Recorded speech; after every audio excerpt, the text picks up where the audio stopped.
Chapter 5 Rosette. There are singularities in the mathematics of hyperspace. One such singularity surrounds every sufficiently large mass in the Einsteinian universe. Outside of these singularities, ships can travel faster than light. Inside, they disappear if they try it. Now the long shot, some 8 light hours from Sol, was beyond Sol's local singularity. And Louis Wu was in free fall. There was tension in his gonads and discomfort in his diaphragm, and his stomach thought he wanted to belch. These sensations would pass. There was a paradoxical urge to fly. He had flown many times in freefall, in the huge transparent bubble of the outbound hotel which circled Earth's moon. Here, he would smash something vital if he so much as flapped his arms. He had chosen to accelerate outward under 2 gravities. For something like 5 days he had worked and eaten and slept in the pilot's crash couch. Despite the excellent facilities of the couch, he was dirty and unkempt. Despite 50 hours of sleep, he was exhausted. Louis felt his future foreshadowed. For him, the keynote of the expedition would be discomfort. The sky of deep space looked not much different from the lunar night sky. In the solar system, the planets add little to the naked eye view. One remarkably bright star glared in the galactic south, and that star was Sol. Louis used flywheel controls. The long shot rotated, and stars went by beneath his feet. 27 312 1000 even. Nessus had given him these coordinates just before Louis closed the crash couch on him. They were the location of the puppeteer migration, and now Louis realized that this was not in the direction of either the clouds of Magellan. The puppeteer had lied to him. But, Louis thought, it was about 200 light-years away, and it was along the galactic axis. Perhaps the puppeteers had chosen to move out of the galaxy along the shortest direction, then travel above the plane of the galaxy to reach the lesser cloud. Thus, they would avoid interstellar debris, suns, dust clouds, hydrogen concentrations. It didn't particularly matter. Louis's hands, like a pianist's about to begin a concert, hovered over the instrument panel. Descended. The long shot vanished. Louis kept his eyes away from the transparent floor. He had already stopped wondering why there were no covers for all of that window space. The sight of the blind spot had driven good men mad, but there were those who could take it. The long shot's pilot must have been such a man. He looked instead at the mass pointer, a transparent sphere above the instrument panel, with a number of blue lines radiating from its center. This one was oversized, despite limitations on cabin space. Louis settled back and watched the lines. They changed visibly. Louis could fix his eye on a line and watch it sweep slowly across the curvature of the sphere. It was unusual and unnerving. At normal hyperdrive speeds, the lines would remain fixed for hours. Louis flew with his left hand on the panic switch. The kitchen slot to his right fed him odd-tasting coffee, and, later, a hand meal that came apart in his hands into separate strata of meat and cheese and bread and some kind of leaf. The auto kitchen must be hundreds of years overdue for reprogramming. Radial lines in the mass indicator grew large and swept upwards like the second hand on a watch, and shrank to nothing. A fuzzy blue line at the bottom of the sphere grew long and longer.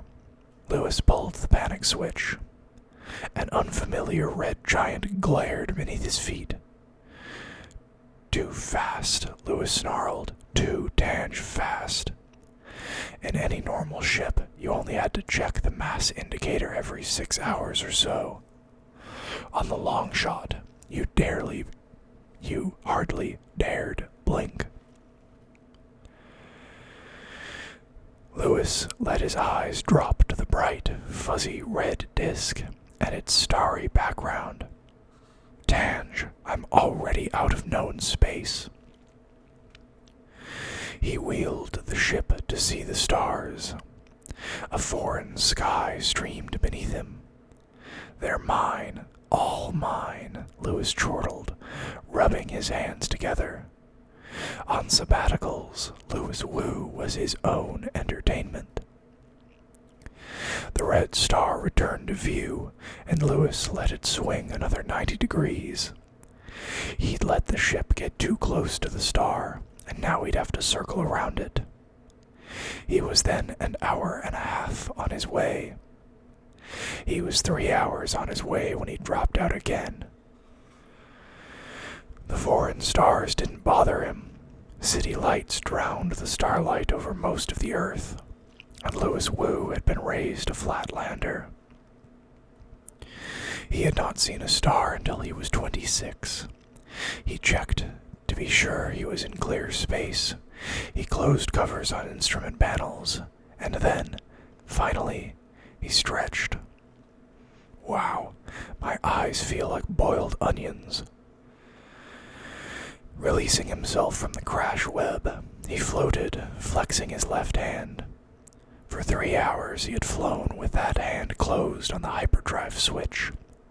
From elbow to fingertips it felt like a single cramp. Under the ceiling were rungs for isometric exercises. Lewis used them. The kinks left his muscles, but he was still tired. Wake Tila. It would be nice to talk to her now. Lovely idea there. Next time I go on sabbatical, I'll take a woman in stasis. Get the best of both worlds. But he looked and felt like something washed from a flooded graveyard, unfit for polite company. Oh well. He should not have let her board the long shot. Not for his own sake. He was glad enough that she had stayed over those 2 days. It had been like the story of Lewis Wu and Paula Cherenkov, rewritten for a happy ending. Perhaps it had been better. Yet there was something shallow about Tila. It wasn't only her age. Lewis's friends were of all ages, and some of the youngest were very deep indeed. Certainly they suffered most, as if hurting were part of the learning process, which it probably was. No, there was a lack of empathy in Tila, a lack of the ability to feel someone else's pain. Yet she could sense another's pleasure, and responded to pleasure, and create pleasure.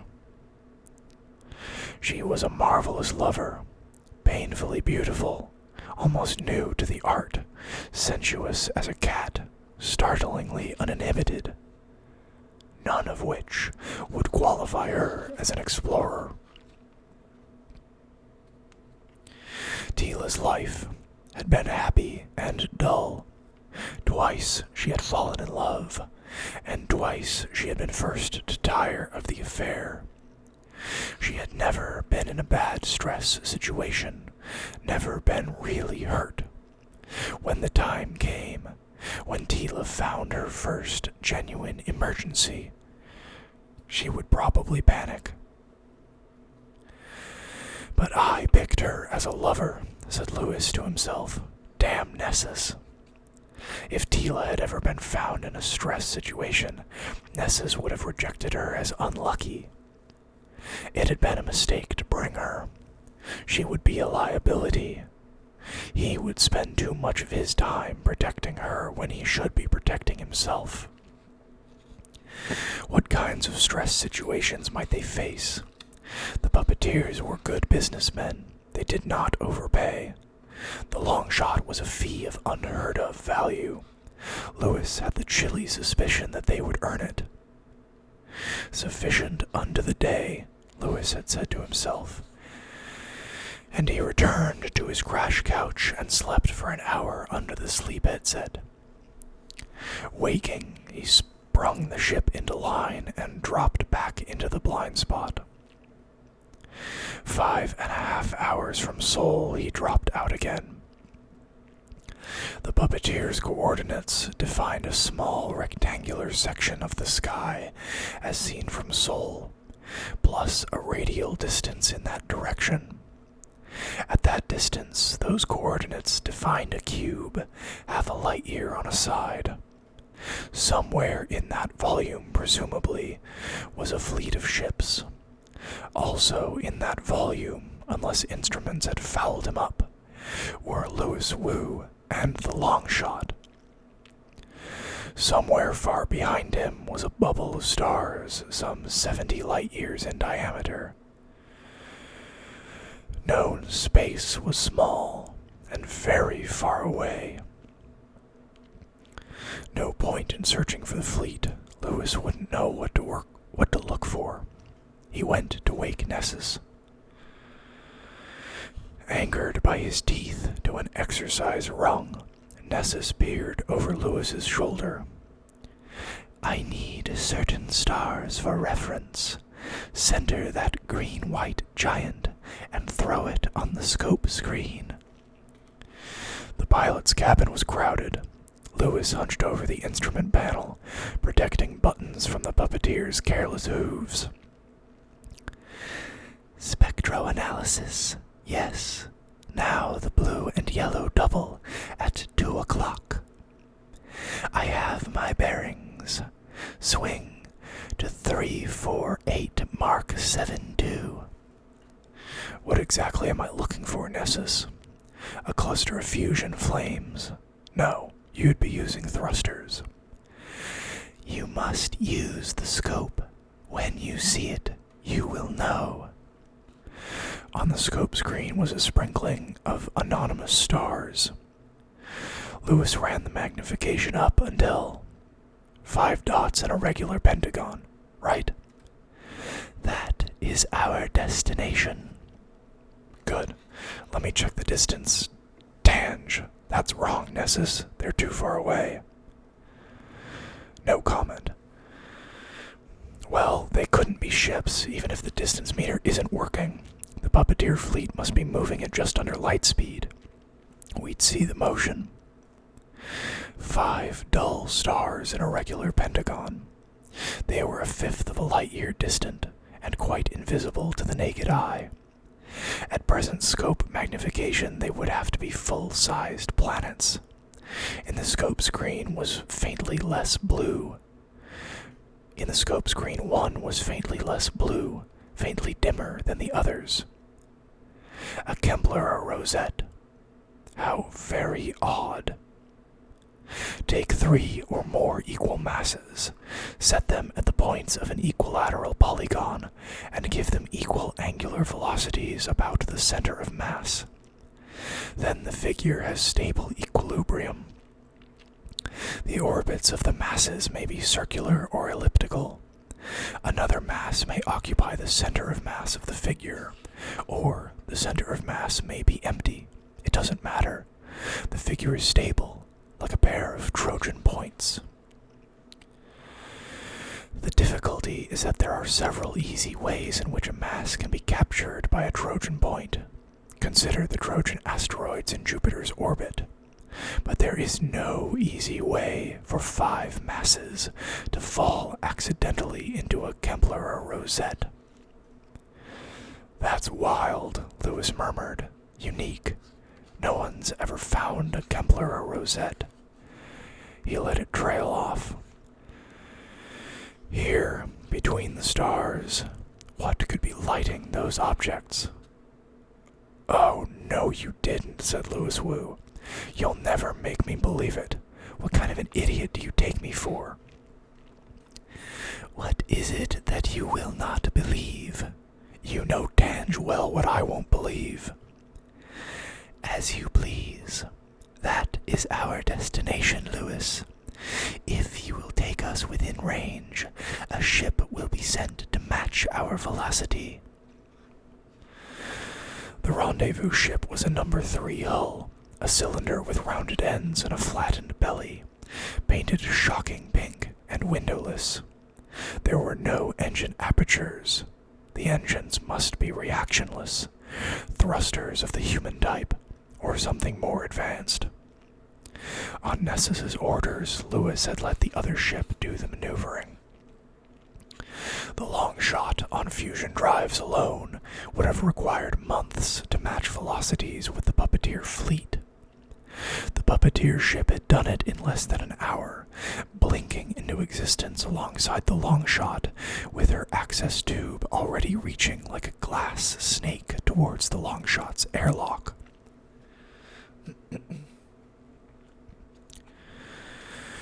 Disembarking would be a problem. There wasn't room to release all the crew from stasis at once. More important, this would be Speaker's last chance to take control of the ship. Do you think he will obey my task, Louis? No, I think he'll risk one more shot at stealing the ship. Tell you what we better do. They disconnected the instrument panel from the long shot's fusion motors. It was nothing that the Kazin couldn't fix, given a little time and a touch of the mechanical intuition possessed by any toolmaker. But he would not have the time. Louis watched the puppeteer move through the tube. Nessus was carrying Speaker's pressure suit.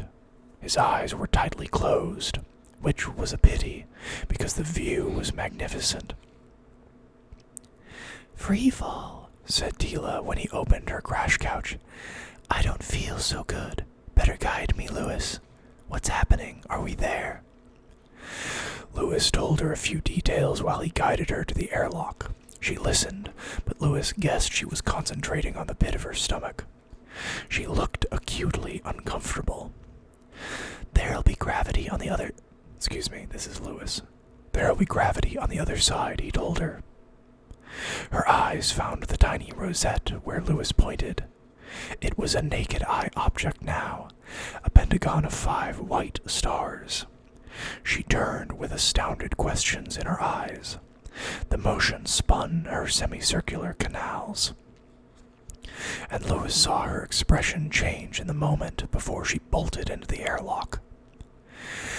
Kembler rosettes were one thing. Freefall sickness was something else again. Louis watched her recede against the unfamiliar stars.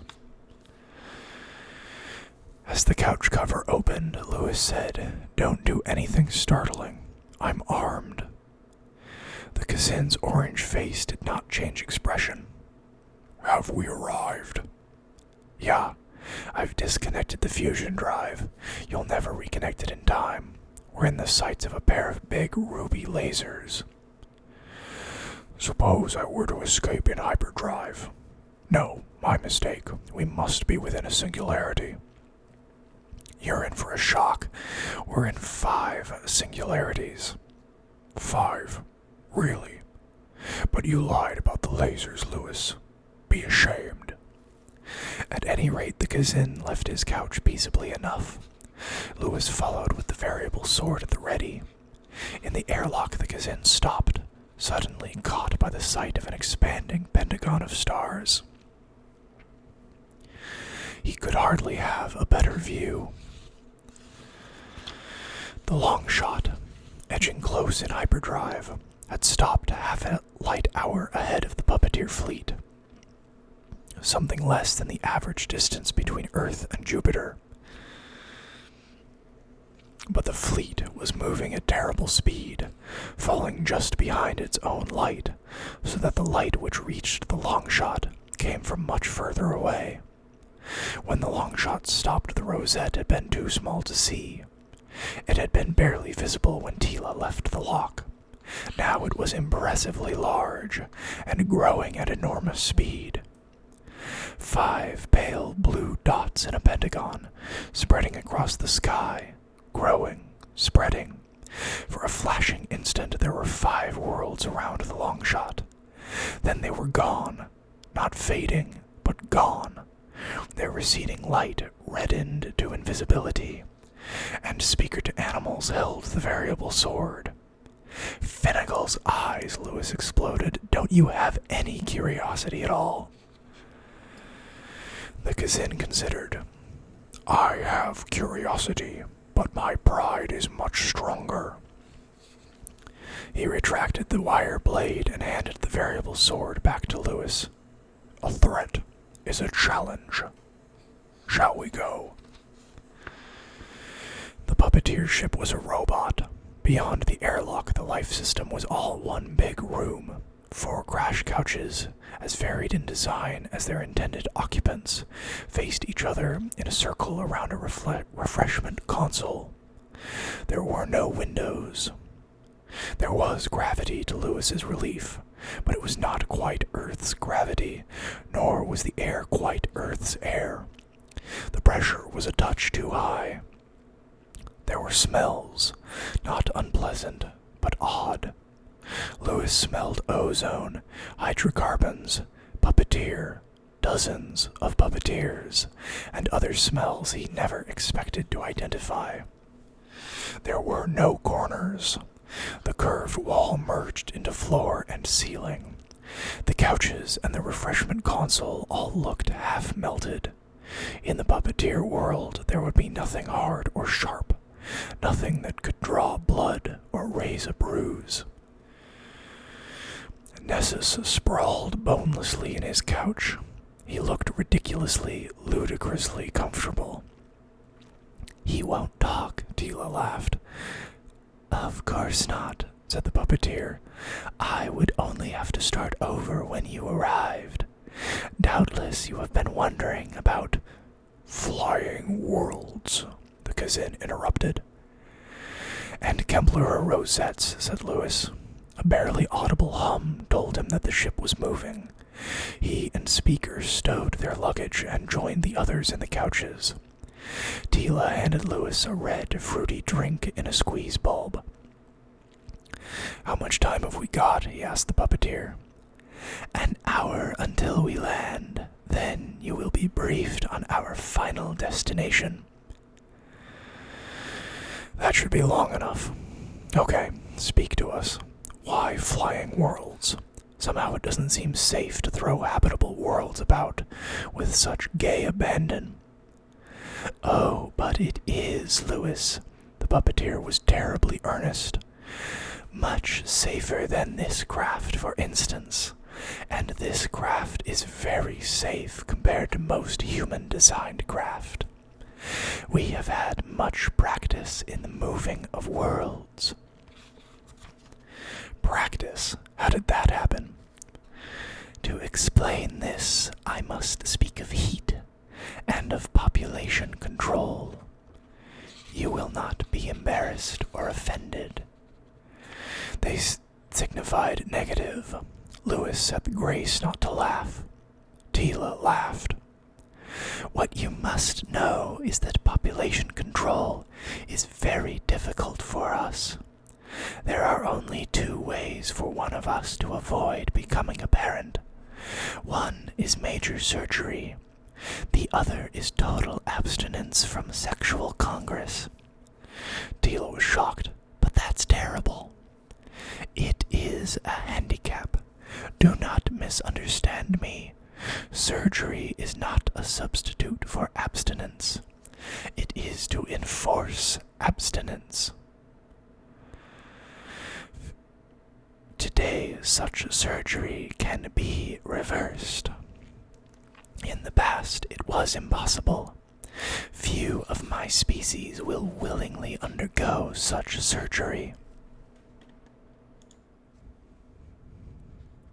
Lewis whistled. I should think so. So your population control depends on willpower. Yes. Abstinence has unpleasant side effects with us as with most species. The result has traditionally been overpopulation.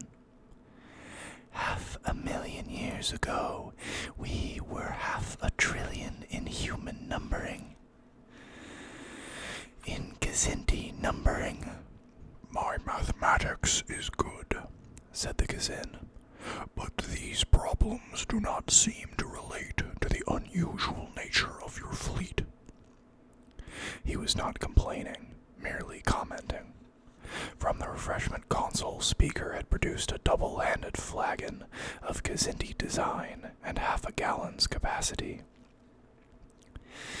But it does relate, Speaker. 500 billion civilized beings produce a good deal of heat as a byproduct of their civilization. Were you civilized so long ago? Certainly. What barbarian culture would support so large a population? We had long since run out of farming land and had been forced to terraform 2 worlds of our system for agriculture. For this, it was necessary to move them closer to our sun. You understand?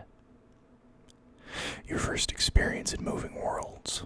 You used robot ships, of course. Of course. After that, food was not a problem. Living space was not a problem. We built high even then, and we like each other's company. Herd instinct, I'll bet. Is that why the ship smells like a herd of puppeteers?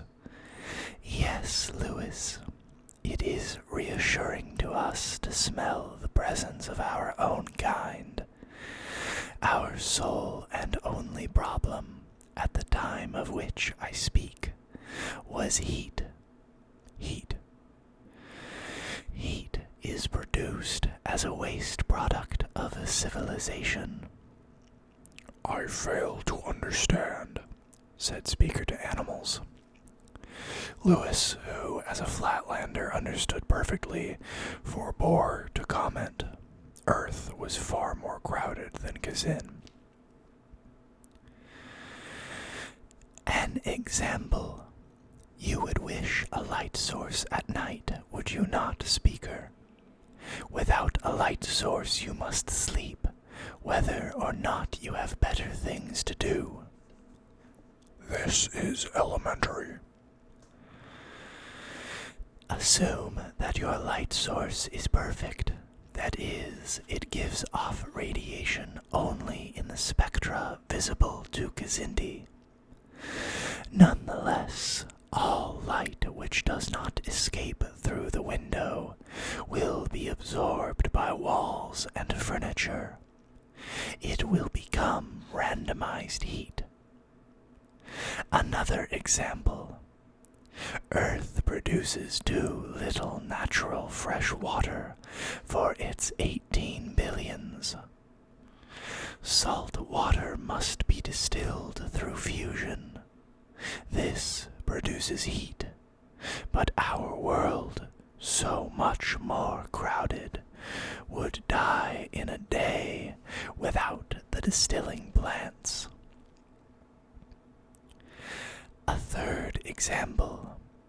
Transportation involving changes in velocity always produces heat. Spacecraft filled with grain from the agricultural worlds produced heat on re-entry and distribute it throughout our atmosphere. They produce more heat on takeoff. But cooling systems, Most kinds of cooling systems only pump heat around and produce more heat for power. I begin to understand. The more puppeteers, the more heat is produced.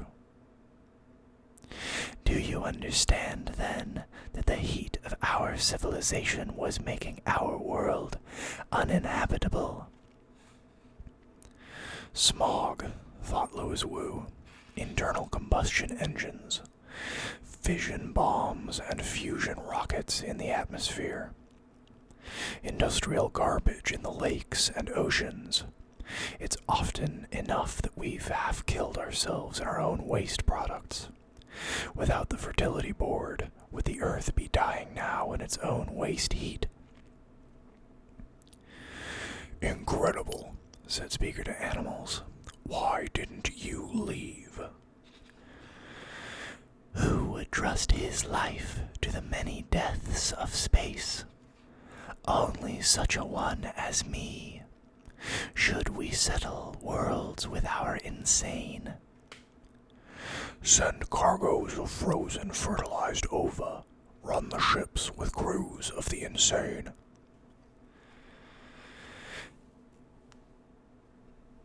Discussions of sex make me uncomfortable. Our biology is not adapted to such methods, but doubtless we could evolve something analogous. But to what purpose? Our population would be the same, and our world would still have been dying of its own waste heat.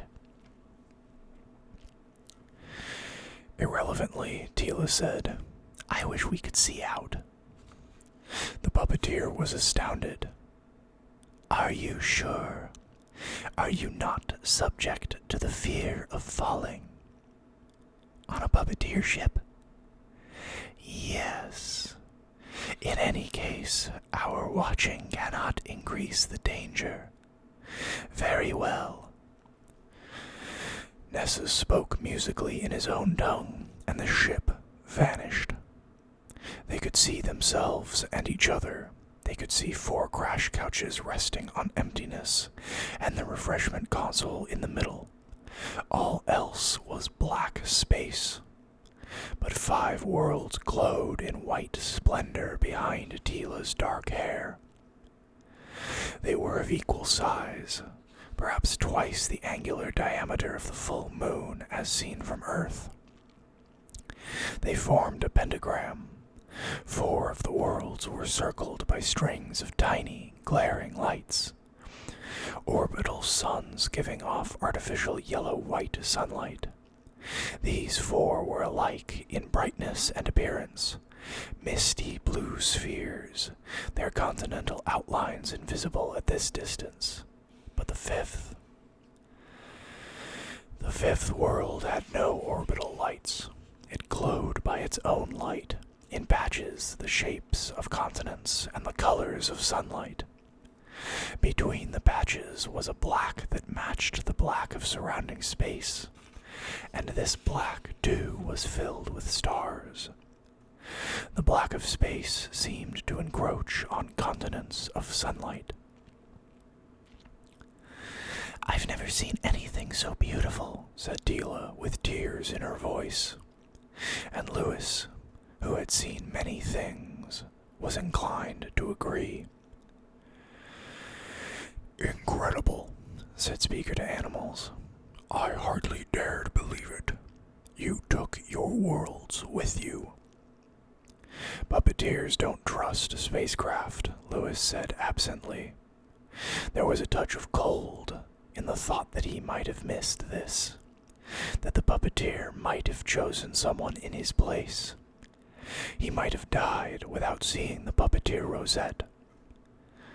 But how? I had explained, said Nessus, that our civilization was dying in its own waste heat.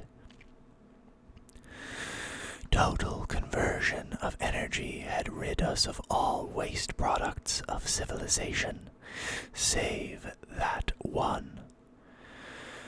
We had no choice but to move our world outward from its primary. Was that not dangerous? Very. There was much madness that year. For that reason it is famous in our history. But we had purchased a reactionless, inertialess drive from the outsiders. You may guess their price. We are still paying in installments. We had moved to agricultural worlds. We had experimented with other useless worlds of our system, using the outsider drive. In any case, we did it. We moved our world. In later millennia, our numbers reached a full trillion. The dearth of natural sunlight had made it necessary to light our streets during the day, producing more heat. Our sun was misbehaving. In short, we found that a sun was a liability rather than an asset.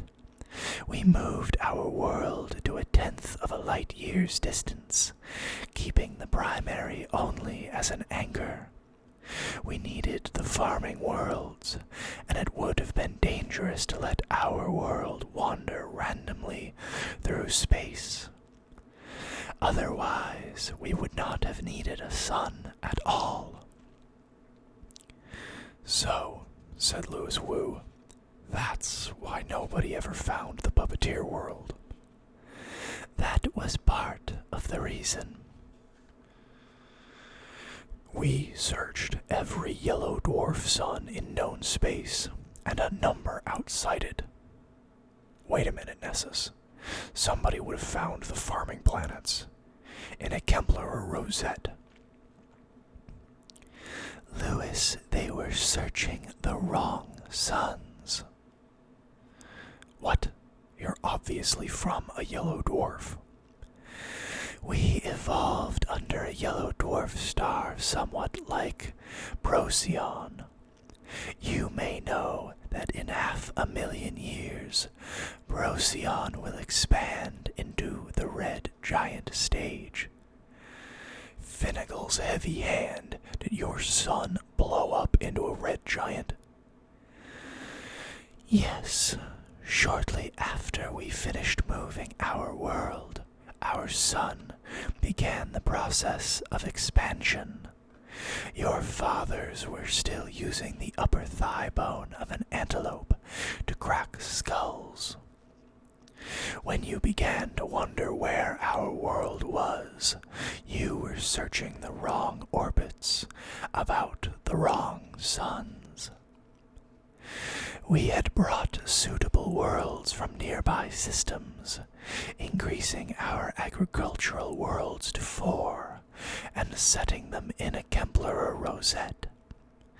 It was necessary to move them all simultaneously when the sun began to expand, and to supply them with sources of ultraviolet to compensate for the reddened radiation.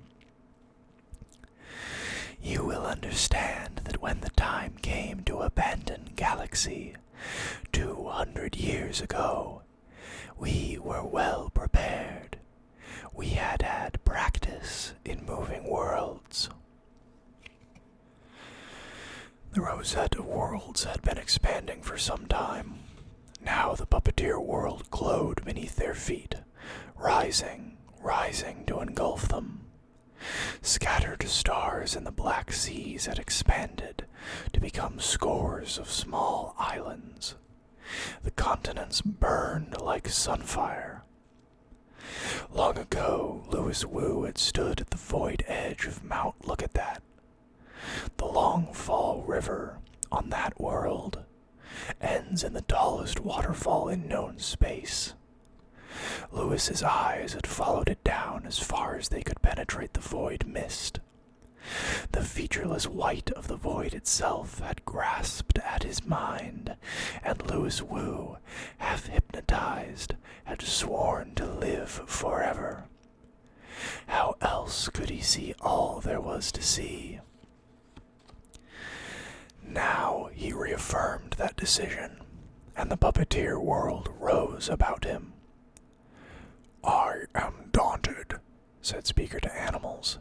His naked pink tail lashed in agitation, though his furry face and burry voice carried no emotion.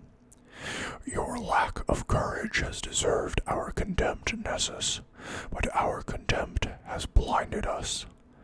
Truly you are dangerous. Had you feared us enough, you would have ended our line. Your power is terrible. We could not have stopped you." "Surely a Kazin cannot fear an herbivore." Nessus had not spoken mockingly, but Speaker reacted with rage. "What sapient being would not fear such power?" "You distress me. Fear is the brother of hate. One would expect a Kazin to attack what he fears."